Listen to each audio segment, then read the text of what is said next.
Warning, the video you're about to see is going to be super awkward, and you're just going to get a glimpse into my chaotic brain. Hello my lovelies and welcome back to my channel.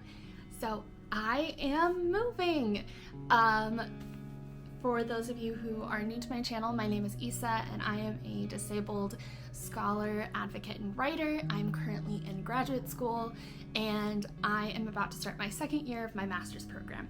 But in order to do that, I have to move back to Texas. My family previously lived in Texas, but due to life circumstances, we moved to Florida last December, and I have to go back since my program is no longer virtual.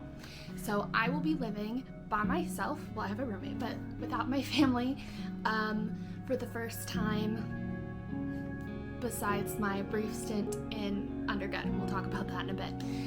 But last night I was laying in bed kind of getting anxious about all these questions that I have about how I'm gonna deal with certain things, especially since my family is gonna be so far away, that I decided to make a video, and I'm gonna be kind of giving you my 10 top questions that I have for my future self, and then hopefully in December I will respond to that video answering all of those questions.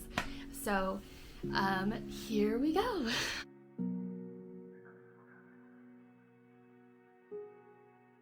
So I'm going to tell you a little bit of my story to give you context on this move. So like many other disabled adults who are especially in college, I decided to live at home from my sophomore year to my first year of my graduate program. I had significant health issues my freshman year when I tried to go to a school 3 hours away from my home, but I was just too far away from my doctors. I was having significant health concerns. It was the year before I became a wheelchair user, so I was really progressing with my disability. And ultimately I transferred to a school that fit me better, and I had an incredible time there. And then I got into their graduate program, and with COVID, and I got an assistantship, and there's just like all of these wonderful elements that made me decide to go to the graduate program. But then life circumstances happened, my mom's job changed, and we moved to Florida halfway through my first year of my graduate program, which is fine because I was able to do that semester, or I did my whole first year virtually. But since my school is now going to be back in person, I have to go back to Texas. Not only will this be the first time that I will be technically living on my own, it is also the first time I'll be living with a roommate that is not my family, and I will also be more than a short-ish, I was 3 hours away my freshman year, but a short-ish trip away from home, away from the people who can help take care of me if I was having a medical emergency, which I don't think I would have had as much anxiety about this if I had not had so many problems my freshman year with my health. But luckily I will be closer to my doctors, I have the resources, I'm older and more mature, but I do have some worries, and some of them may seem silly to you, and some of them may be more serious and more disability oriented than others, but these are just my questions and I hope to answer them this December after my first semester. So let's get started with number 1. Hey Isa, I hope you had a great semester. I hope the thesis is going well. How much did you go out? How was it adjusting to not being around your family? How did you have to advocate for your accessibility needs a lot? Was there a lot of education for the people around you about your disability and your health needs? Because typically we depend on the family to make up for friends who just that you haven't made aware. So how did that process go? Were there any awkward social interactions, like particularly with the car situation? Speaking of a car situation, how did that go? Because we have a car that works great for our wheelchair, but as far as we know, all of our friends do not have cars that are great for wheelchairs, so we'll have to drive. And I know that's an anxiety that we both have, this future me. This is really awkward. I don't know how normal YouTubers are able to make these in the future videos. Number 2. I really hope you didn't have to face a medical emergency, but if you did, what did you do? So, can you tell me about the process? Did you have your roommate take you? Did you have a friend take you? Did you go by yourself? Did you go all the way to Dallas? Did you go to a local emergency room? Or if maybe you didn't have to go in an emergency room.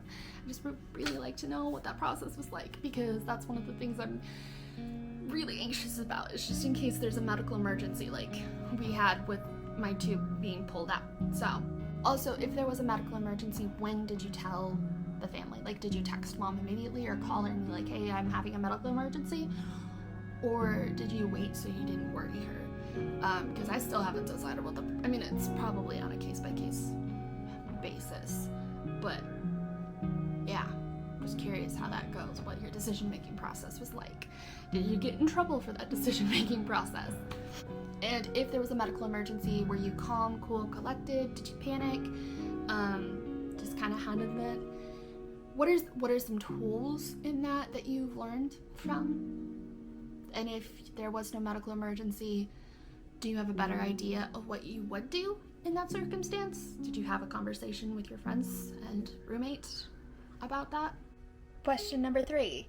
How did you deal with bad pain days? Because right now we have the freedom to be like, hey, I'm having a bad pain day, and everybody, especially since most everyone in this household is some form of disabled, understands what that means. So how did those discussions go? Did you have to preemptively talk about it? Did you find one method more successful than others? Did you hide it? Just really interested on the communication aspect. So did you get to work every day? Because that is also one of my big anxieties, is that since we're not virtual, what's going to happen if there is a problem with pain or illness?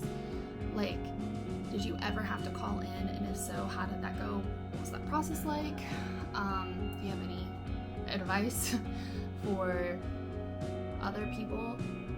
Also me, so just a few months ago.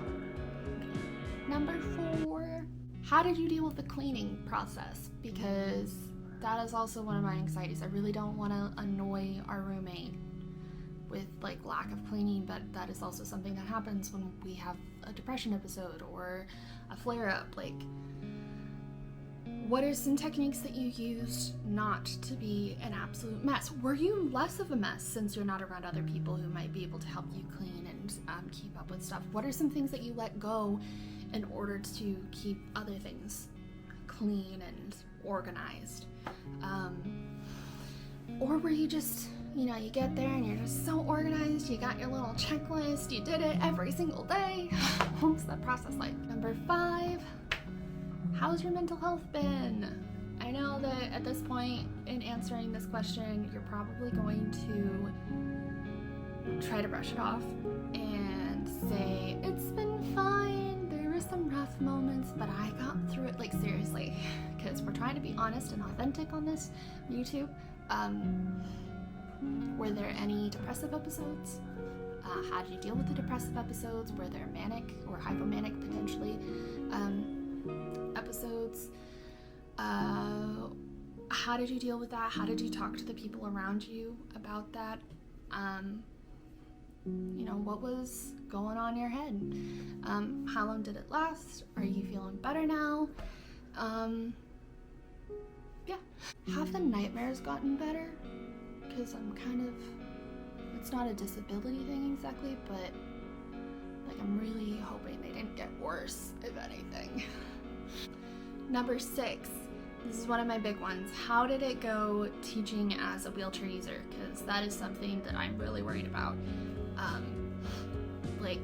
How did you manage the respect of your students while also kind of maintaining an evenly balanced power in the classroom and providing an opportunity for everyone to talk? Did the round table situation work out? Did you end up using that? Or did you use a different method? Did you have a conversation about with your students about being an ambulatory wheelchair user? Because right now I'm on the edge of deciding between those things, and I feel like there's really not a lot of great options to talk to, given our last experience with our previous boss. So what was that process like? Was there any good moments in teaching that you were able to connect with students or other disabled students in your classroom? Number 7, how's the thesis going? Because we should be coding at this point. Like, perspectives should be done, and like, you're on the coding process. I just had to send in some edits for IRB, and I need to get really working on that stuff. But like, how's it going? Is it going good? Is it as good as you think it's going to be? Because right now, even though I haven't worked on it as much as I should, I feel like it's going to be a really, really good project, and be really powerful. So how's it going? Is it destroying your mental health? Because that is a little concerning. Other than that, at least give me a hint into the future. Number 8, what is something that surprised you in a good way? So was there like just kind of like a thing that you were able to do that you didn't think you would be able to do, or something you managed well? What's a good thing that you've been surprised but glad about this past few months? Number 9, what is a lesson you learned the hard way? Because we both know that it's a process that sometimes it just takes the hard way to learn it. So what are some things you learned the hard way? Number 10, show me what your place looks like now, because I have ideas in my head and I haven't gone. Of course, I mean, I'm still in Florida, but I haven't been to the apartment yet. And I have ideas, and the ideas include lots and lots of plants. Are they dead? Did you kill them? Because I know we're just starting this plant life, but I really, really want to do well with the plants. So how'd we do? Is it good? Did you enjoy it? What are some things that you might change for next semester? But overall, yeah, those are my questions and thoughts. So I hope that in putting out this video, I'm not putting too much pressure on you to make another one, but also just enough so you actually do it, and then that way at least we have, I'm guaranteed, one more YouTube video, because I really want to keep doing this. So okay, now it's back to the rest of this is for my YouTube followers or people reviewing this video. I know I'm chaotic and I'm a mess, and that's just a little glimpse into how much. So if you would like answers to these questions, feel free to like and subscribe. I am hoping to keep up with videos every Thursday, and I'm gonna be posting this video.